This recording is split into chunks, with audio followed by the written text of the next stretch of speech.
of the fact that Stephanie White believed Kelsey Mitchell was the best player on this team. That last year, the clouds nearly aligned for Stephanie White. I also believe that playoff run, in part, may have been one of the worst things to happen long term, because I think it led Stephanie White to look in the direction of Caitlin Clark and go, that's not really the player that I am looking to build this team around. I want to build this player around Kelsey Mitchell. The situation between Stephanie White and Caitlin Clark appears to be approaching a breaking point, and a newly circulated video has added significant fuel to a fire that has been building for some time. The clip shows White reaching out and grabbing Clark's hand on the sideline, with Clark visibly and swiftly pulling away, a moment that has been dissected frame by frame by observers who believe it reflects something far deeper than a routine sideline exchange. The backdrop to this moment stretches back through last season and into this one. There has been a persistent sense among those watching closely that White's loyalties within the roster lean toward Kelsey Mitchell rather than Clark. The read is that White views Mitchell as the player she wants to build around, and that Clark, despite her production, her records, and her cultural footprint, does not fit the offensive philosophy White wants to run. What makes that interpretation complicated is the playoff run the Fever had last year. I want to build this player around Kelsey Mitchell. If we didn't know any better, we think the WNBA agrees with her, with the way they've handled their marketing and with the way the Fever has handled their marketing. They actually came out with a couple of Caitlin Clark posts in the last 12 hours, shockingly. And now we've got new video.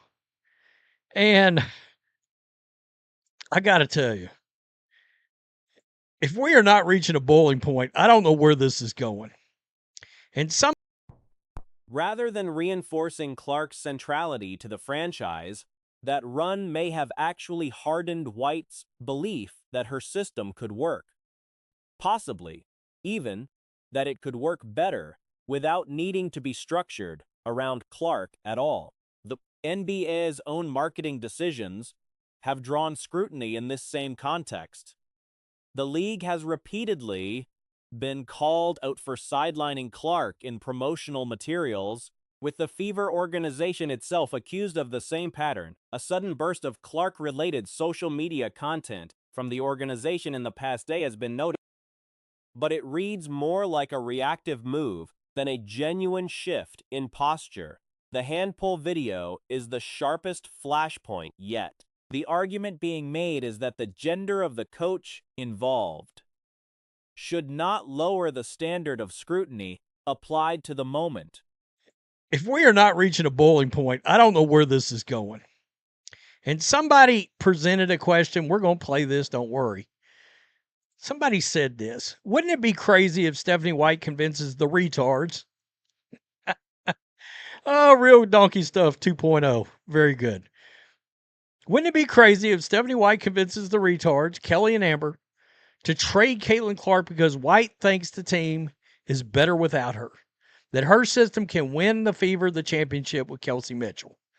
Well, my thing would be, if a male coach had grabbed a player's arm on the sideline and that player reacted by yanking their hand away with that kind of force and clarity, the response would be immediate and severe.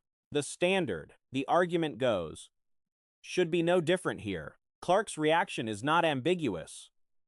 It is a direct physical rejection of the contact, delivered in real time in front of cameras and a packed arena. The broader organizational picture is equally alarming for anyone invested in the franchise's future. Ticket sales have stalled. Attendance figures that were already drawing concern have not improved. And the numbers from recent games suggest the situation is not correcting itself. Well, my thing would be, Kelsey Mitchell was around for a while, right? She was around long enough to see this team get 2 consecutive number 1 overall picks. All right. She was also around for this stadium putting 4,500 people a game into it. If she's not careful, she may be around to see that again. Those ratings I went over, those tickets I went over last night, they're in the. The comparison being drawn by some observers is to the Red Sox trading Babe Ruth, a decision that haunted that franchise for generations. The point is not subtle. If the Fever allow their defining player to walk, whether through a trade or through circumstances that push Clark toward requesting one, the damage to the franchise could take decades to undo. Clark's presence alone is responsible for a level of attendance and viewership that the organization had never seen before her arrival. Her absence would be felt with the same magnitude. The names being floated as potential coaching replacements carry a common thread. Outsiders with NBA backgrounds and no pre-existing agenda within the WNBA ecosystem. The appeal of that profile is straightforward. Someone whose frame of reference is built around maximizing elite talent, not around fitting a star into a pre-existing system. Exact same spot. They hadn't even moved. It doesn't look like a ticket's been sold overnight. Not one. So I answered this. I quote tweeted it, and I said, if they allow this to happen, it would be the women's sports version of Babe Ruth getting traded from the Red Sox. And we saw how that played out for 100 years. It was called the curse, right? Years and years, up until the bloody sock. The Phil Jackson parallel that keeps resurfacing in these conversations is not really about Jackson specifically. It is about the philosophy of putting the franchise player at the center of every decision and building outward from there. What is not being discussed, and perhaps should be, is how long the Fever's ownership group is willing to let this play out before stepping in. The video of Clark sparring in a separate exchange with assistant coach Brian January further illustrated that the friction is not isolated to one relationship. The organizational dynamics appear strained at multiple levels simultaneously.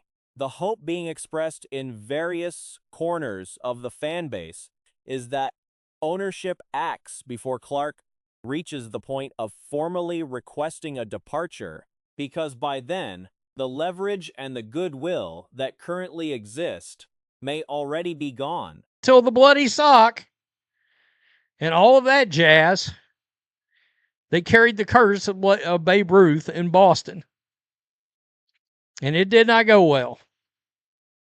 And they will find out if Caitlin Clark leaves this team, the attendance, you can say this, 12,000 people just vanished every game. Is it my belief that Herb Simon and the Pacers organization... Recent results have offered a temporary buffer. The Fever have managed to win several of their most recent games, though the competition has been notably soft. Those wins are not meaningless, but they are also not the kind of evidence that settles any of the larger questions, the structural concerns about scheme, about Clark's role within it, and about the sideline dynamics that keep surfacing on camera remain entirely unresolved. A winning streaks against weaker opponents does not answer what happens when the schedule stiffens and the underlying tension finds its way back to the surface. New footage has surfaced showing Stephanie White grabbing Caitlin Clark during a game, with Clark visibly pulling away. Pacers organization will step in and clean house before they allow that to happen. I would think surely that will be the case. Now, whether or not Caitlin Clark requests a trade and decides she won't come off of that demand, And that better be the thing that Herb Simon and the Pacers don't wait for. Don't wait for Caitlin Clark to request a trade out of town. The clip has set off a wave of reaction from fans. And while the moment looks uncomfortable on camera, the full picture is more complicated than the surface read suggests. What stands out beyond the physical interaction itself is what the other coaches on the bench are doing. Or rather, other assistants, including one standing nearby, are completely disengaged from the exchange, making no attempt to intervene or even acknowledge it. That detail matters. It suggests this type of confrontation is not unusual. Hire NBA people before that happens. A lot of people, I've suggested Mark Jackson. Some have been suggesting Bill Laimbeer. Get somebody from outside the league that doesn't have any agenda. That it's about basketball. Speaking of not about basketball, how about Stephanie White grabbing Caitlin Clark? It is, by all appearances, a regular feature of the dynamic between Clark and her coaching staff, not an isolated incident. The relationship between Clark and Stephanie White and between Clark and assistant Stan January clearly involves friction. Whether that friction is destructive or functional is the real question, and the footage alone cannot answer it. Context that the clip does not provide. The nature of the ongoing relationship. What was said, what had just happened in the game, is essential before drawing firm conclusions. There is a legitimate coaching philosophy argument to be made here. And obviously, Karima Kelly's trying to, the refs are basically can't get her in, and she's like, yeah, I got it. And then Caitlin's walking into the bench, and she just grabs her. You don't love to see that. You don't love to see that. But I'm just being real here. While this argument is going on, the other assistant coach and every Austin Kelly's there, they're not even acknowledging what's going on. Different players respond to intensity in completely different ways. Some perform best under confrontational pressure. Others shut down entirely. Clark appears to fall firmly in the first category. After the sideline argument shown in the footage, she came back onto the court and scored 9 points in a single quarter. They're not even acknowledging what's going on.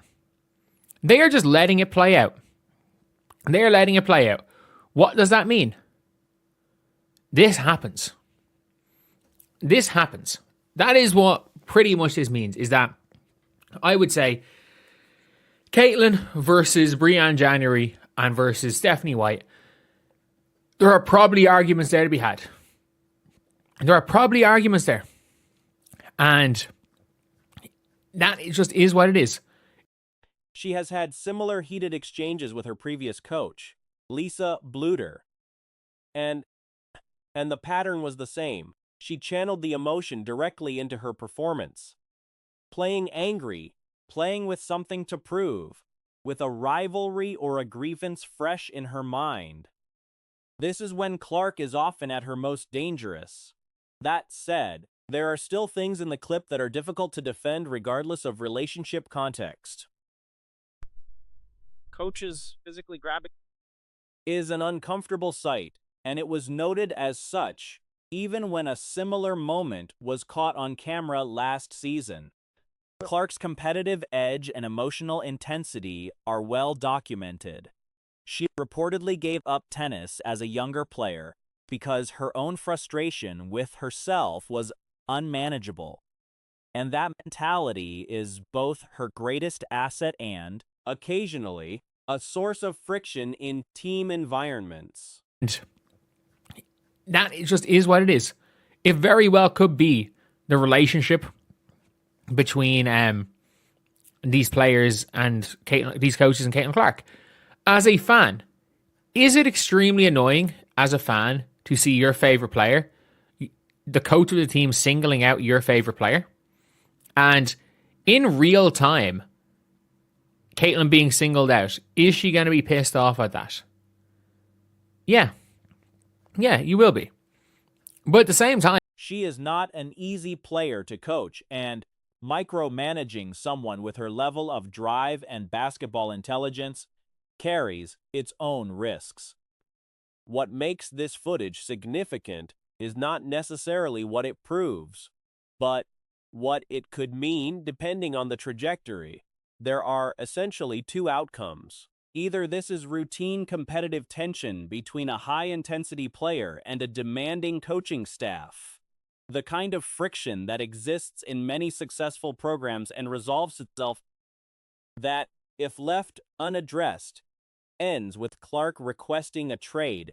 The available evidence leans toward the former. if you've ever coached sports, you know that there are players that can deal with tough love. There's players that can deal with getting shouted at, and there's players that can't.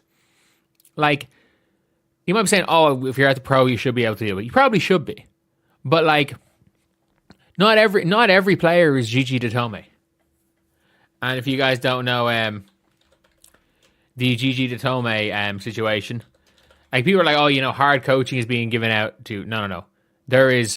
Clark has consistently spoken positively about her coaches in public settings, which makes the worst-case interpretation chain harder to sustain.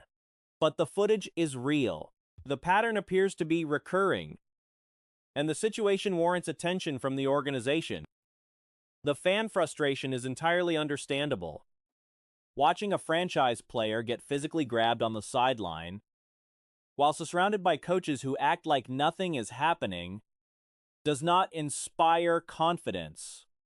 But the conclusion that something is fundamentally broken is a significant leap from what the footage actually confirms. There is, let's never forget, the greatest clip of all time coaching wise. I can't show much more in the video, but I will play the audio. Good guys, you are good guys. In your eyes, you are good guys. Fuck you, everybody. Fuck you, okay? You want this to repeat million times? Fuck you, Gigi Datome. Yeah.